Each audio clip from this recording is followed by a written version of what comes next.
So what's the next big thing, by the way? It's called 5G. Have you heard of it? Everybody's talking about it. Frankly, I'm not the techiest guy in the world, so I actually had to Google it this afternoon to find out more about what 5G, what is 5G. So I looked at Wikipedia, and here's what I found out that Wikipedia says. 5G, according to Wikipedia, is the latest generation of cellular communications targeting high data rates, reduced latency, energy savings, cost reductions, higher system capacity, and massive connectivity. There you go. A bunch of big words that may mean something to you, maybe not. But it does sound impressive, right? Who wouldn't want all of that? Well, some might ask, there's got to be a catch. So joining us now is our correspondent, Michelle Greenstein, with the latest on 5G. And I guess the question would be then, here's the setup, ba-dum-bum. Is there a catch? There is, just a small one. It might kill you. It might kill you. It might kill you.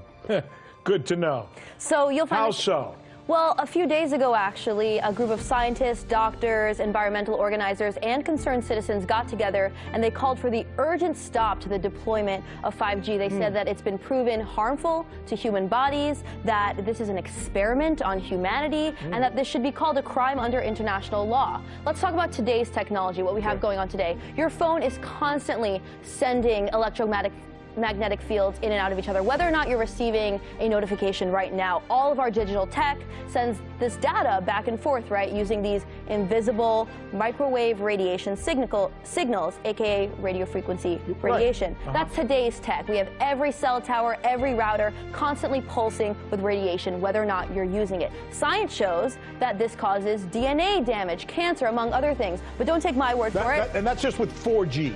That's just with today's technology. Before we get to 5G, right now you've got some of it, but not that much. Let's listen to what Dr. Sharon Goldberg has to say. She's a clinical researcher and an internal medicine physician. This is what she has to say about what we're using today.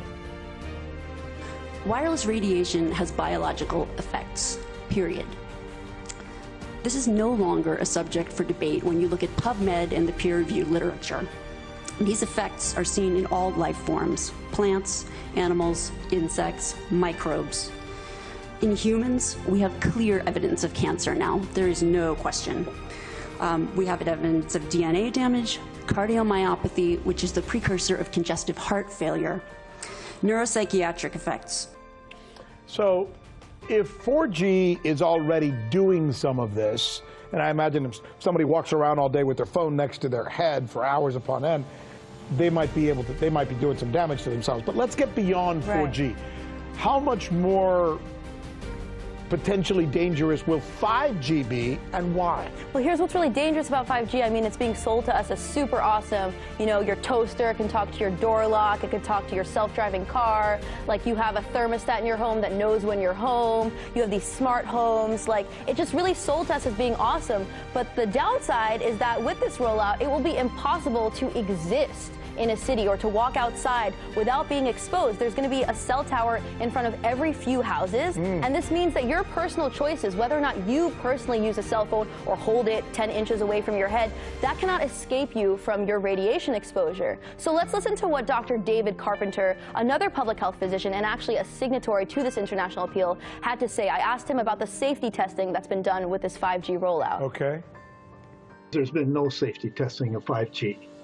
The reason I think that it's dangerous is that there isn't any specific information to 5G, but we know that radio frequency radiation of 3G and 4G are associated with a whole variety of different human health effects. Everyone is going to be exposed to radio frequency radiation more continuously and at higher intensities, and that's going to cause more human disease.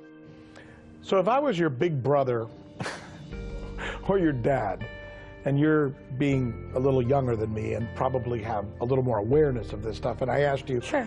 So when you described 5G, for those in the audience that maybe don't understand it, it's like this Alexa thing that's being sold to us. It's this thing in our homes where, as you said, our toaster's talking to our phone and our phone is talking to... The Internet of Things, right? So, I mean, if you go online and Google Internet of Things, it's just like utopian everything vision. Is connected, right? Everything, yeah. Sounds super amazing. That's what 5G will eventually want, hope to become. Exactly. And you're saying it's too much. It's too omnipresent. Well, I'm saying that there should at least be a public debate about the health effects. And the fact is, the government is completely not jumping on the ball. I mean, because of the Telecommunications Act of 1996, which says that no state or local government can regulate the placement of any cell towers regardless of environmental effects. Right. That has really laid, there it is right there, that has really laid the groundwork for this toxic infrastructure. What is that we're looking at? I mean, this is the Telecommunications Act of 1996. It's long. Why am I reading it? This basically says that regardless of health effects, you cannot stop the deployment of 5G infrastructure. And the FCC, you know, which has no health expertise itself, is completely captured by the wireless industry. It's the same playbook that big oil used with climate change or big tobacco with cigarettes. You know, they're really deceiving the public and selling this to us as something that doesn't have a lot of risks. But you know who hasn't been fooled? The insurance companies. They are not selling any product liability policies that cover cell phone radiation because they aren't fooled by these studies. And look, when people like find reports, it is. When usually, like when you or I go online and find reports about wireless tech to find that it's harmless or that there's no evidence of harm, we're usually looking at industry-sponsored studies. Yeah. And it's not a question about whether we don't want to move toward new technology. We just want to make sure that that new technology is tested before we put it out there. The public should know, So good correct. stuff.